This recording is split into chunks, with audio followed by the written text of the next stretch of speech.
we've done Church Park Hotel. We've come in, had a great welcome from Melissa and the team. We've had a great lunch, really nice surroundings, all these nice people to network with. It's all going really well. And then some guys come on to talk about copywriting. Wait up when it's over, yeah. So I thought, well, I think, whatever business you own and represent, I don't think you're that interested in copywriting. Because I reckon the only people who are really interested in copywriting are copywriters. And we're sort of geeks about it, really. And for the rest of you, yeah. Because I think what you're really interested in is, with your business, is how many people can you get looking at your website and actually taking action after they've looked at your website? How many people can you get responding to your emails? How many people can you get actually understanding what it is that you can do for them?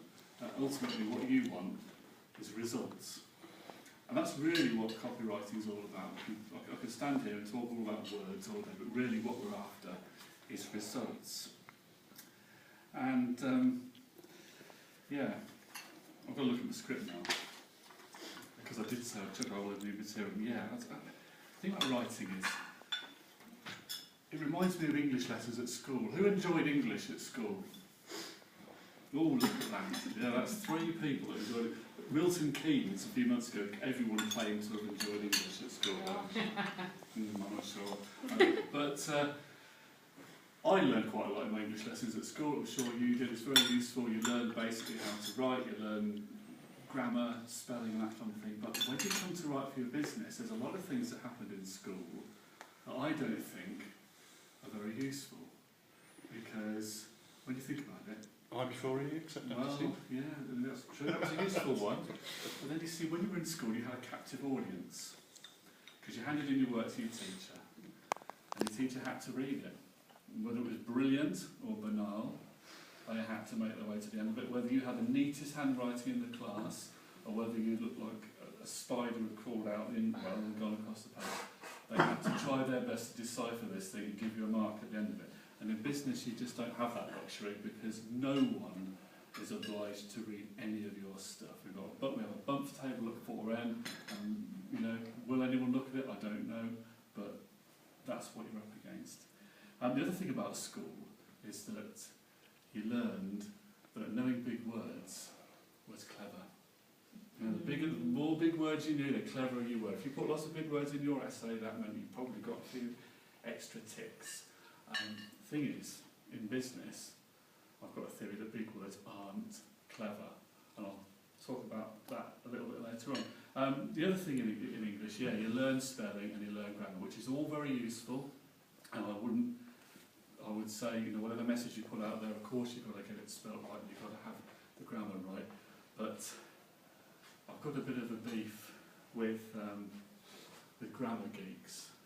I'll give you an example. Have you ever been to, stopped off at a supermarket? You've done your weekly shop, and then there's something you've forgotten. So you go to the supermarket, and maybe it's milk. So you go to buy milk, and then you also think you get a newspaper. So you get a newspaper, and then you get tempted to buy a chocolate bar. So you have a chocolate bar as well, and then it suddenly occurs to you that you also need some deodorant or something. So you've got 4 things that you've just bought, and you go to look at the checkouts, and most of them have got people with big trolleys, but there's some other tills that have shorter queues on them, and Peter's got a sign under his thing, and you've probably seen a sign like this.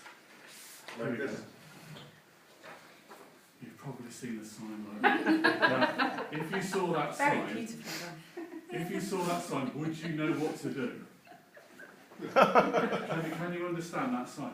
Peter, can you understand what that sign means? It says 10 items or less. So you've got 4 items. What does that mean? Can you go to that till? I have 4 items. Yes, I can go through that till. And it will be quicker for you. Now, if Germans can understand that... Can I now sit down? You can sit down.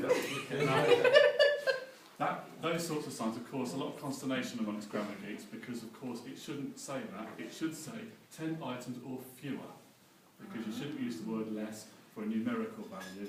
So it's grammatically wrong. But on the other hand, we could all understand it. So my argument Put it on is, the does side. it really matter that? Some supermarkets have got so annoyed with grammar geeks writing in to tell them that they've actually changed the signs to say up to 10 items. But either way. But I have a thing about this because people think that copywriters are just there to do that kind of thing, and we're not. We're really about going a bit deeper than that, trying to get the message across. So what we're going to do now, because I could stand and blather on for ages, we're going to do some drawing. So would you like to pass? How exciting. Yeah.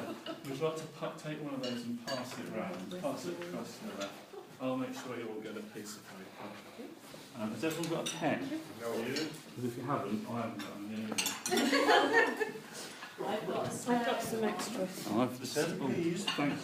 Ask Claire, she has everything. I only have one spare today. Yes. I'm having it back. Oh, there's a pudding there. No, there's somebody can have mine. I haven't touched